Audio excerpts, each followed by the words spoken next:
এই মুহূর্তের বড় ছবি, আরও একটা ছবি দেখুন, বাসভবনে, প্রধানমন্ত্রীর বাসভবন, সেখানে ভাঙচুরের ছবি। ইতিমধ্যেই পদত্যাগ করেছেন কেপি শর্মা ওলি।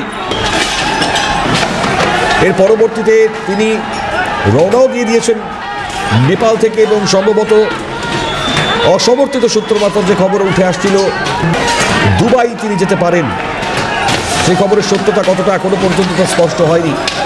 তবে যেভাবে ভাঙচুর চালানো হয়েছে পদত্যাগী প্রধানমন্ত্রীর বাসভবনে, সেই ছবি আপনারা দেখতে পাচ্ছেন। বয়স্কতে তরুণ তুর্কিরা আপত্তি জানিয়েছেন। এখন আপনাদেরকে কিছুক্ষণ আগেও জানাচ্ছিলাম যে পছন্দের তালিকায় কাঠমান্ডুর মেয়র বলেন্দ্র শাহ, তার নাম সামনে আসছে। যে ছবি আপনাদেরকে দেখাচ্ছি দেখুন, যেভাবে আগুন জ্বলছে সেখানে।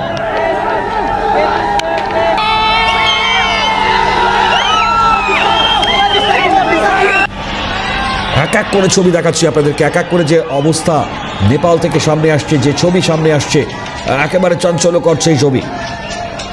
শ্রীলঙ্কা, বাংলাদেশ, এবার নেপালের ছবি, গণ অভ্যুত্থানের ছবি।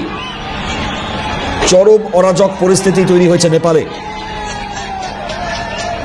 নেপালের পরবর্তী প্রধানমন্ত্রীর যে নাম সামনে আসছে, তিনিই হবেন কিনা এখনো তা স্পষ্ট না, তবে বলেন্দ্র শাহ, তার নাম কিন্তু এই মুহূর্তে সামনে আসছে।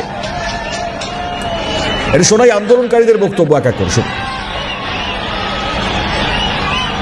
जैसे आप लोग देख रहे हैं, आज हमारे नेपाल में संसद भवन में पूरे जनता ने मिलके, जेनजी ने मिलके आज आग लगा दिया है।